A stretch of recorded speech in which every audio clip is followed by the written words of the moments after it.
Oh, you know what they say, right? That the truth will set you free. But first, you're gonna be upset.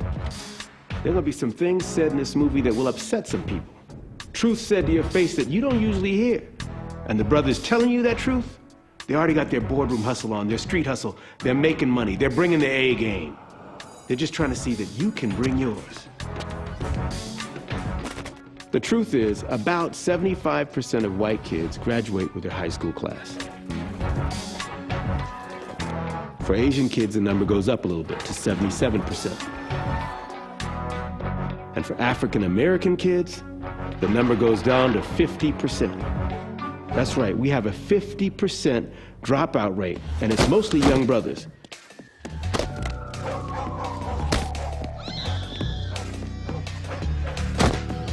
If you're thinking about dropping out of high school, what are you dropping out to do? Well, we want to be the success we see, right? So what do we see? We see the ball players balling, we see the rappers rapping. That's what we want to be.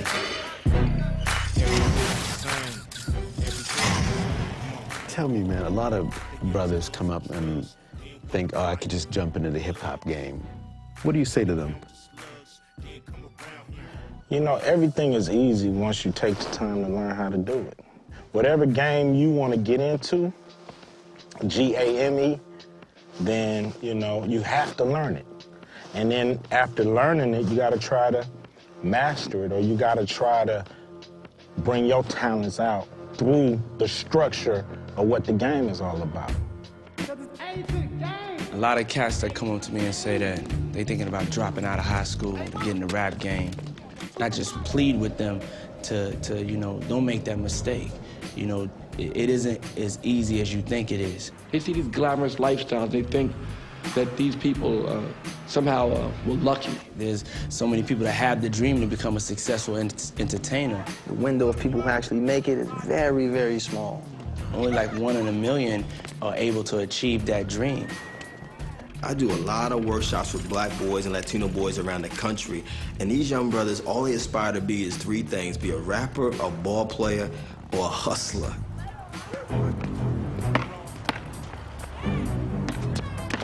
So you want to play pro basketball? Well, ask yourself a critical question. How many players do they need each year? Maybe 1 to 2 a team? Well, that'll be about what? 30 new players getting into the NBA each year? 30 players out of millions and millions of us want to play pro basketball. Only 30. Being educated has helped me on the court. Some of the best basketball players that I've ever played against are the smartest basketball players, because you can depend on them being able to execute a play. It's all about your intellectual strength. And if you think it's about physically and what you can do with your body, that could be taken away from you in an instant. Almost all of my success is attributed to my education. Plan on dropping out. Just give you a little scenario of what might happen. Nothing. Think of an office building with a lot of doors. And you got all these students going in these doors, and coming out the other side is doctors, lawyers, school teachers, anything you want.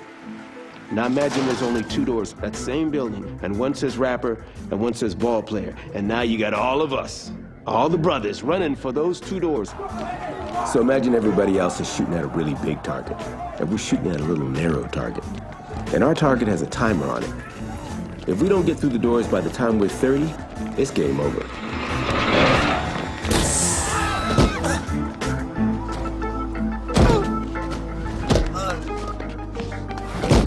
Son, have you thought about your future? Because the U.S. military is looking for a few good men, and that could be you. For a lot of us, the military is a great way to escape some of the environments that we grew up in the inner cities.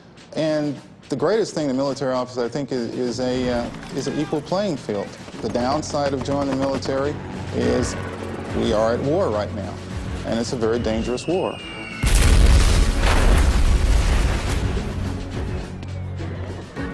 Here's where the story gets ugly. You're on the street, you got no education. You didn't make it in the hip-hop game, you didn't make it in the ball game, and you didn't enlist in the military. You still gotta eat, you still gotta make money, you still gotta pay rent, you still want all the fly lifestyle, the women, the jewelry, all of it. So how do you get it legally? And the catch is, you don't. Hey, yo, come here, man. Got that fire for you. Hey there, baby. Hey, I got something for you right here. Something special tonight. I got a proposition for you. You wanna make some money? In these young years, when you thinking about what I wanna do with my life, get knowledge, get smarter. The earlier you drop out, the quicker you're on your way to failure. Holla at me for a second. You wanna holla at Noob? Where I grew up, there was the predators and the prey. You were going to be one or the other. I dropped out of school when I was in the 9th grade. I didn't learn how to read and write until I was 28. I'm like, yo, you do a stick up, takes you 5 minutes, you get it over with, you got cheddar in your pocket, you on your way. When I was 17, I was arrested for armed robbery. I'm looking at like 10 to 25 years. They talk about trialing me as an adult. I got caught up in that drug trade. The money was so great where I didn't want to stop. Ended up doing 6 years in New York State Prison. I was fortunate to get the 5 years I got because I could have been facing a life sentence.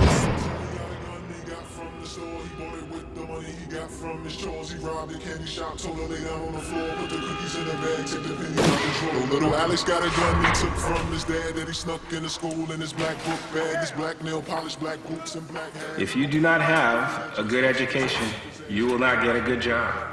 If you do not get a good job, you are fast-tracked into prison. For-profit prisons are beginning to project the number of prisons they will build in 20 years based on 3rd and 4th grade reading scores. Failing schools equals successful prisons. It is not deep. There are more black men in lockdown in prison than there are in college. That's a fact. 1 out of 3 black men is going to end up in prison. That is a fact. You understand what I'm saying? They're ready for you. There's a direct line from the schoolhouse right to the jailhouse. I think a lot of the decisions we make would be better if we valued the relationship with our children. If we understood that if I take this chance, that 2-year-old child of mine is going to be without their father for 4 years. Every little boy, every little girl I know wants their daddy with them.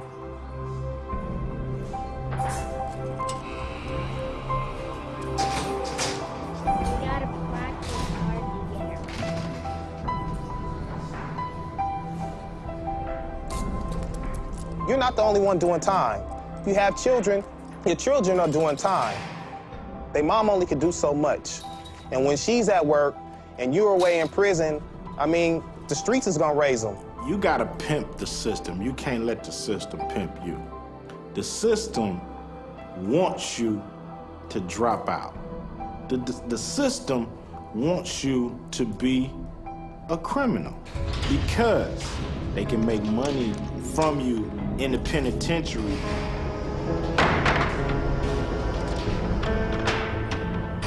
When we were incarcerated, most of us had work numbers. What I mean by work number, we were actually getting paid to do a job. The whole prison system here in the United States of America is a multi-billion-dollar business. A lot of these prisons are privatized. What are private prisons gonna do? They're gonna try to make money.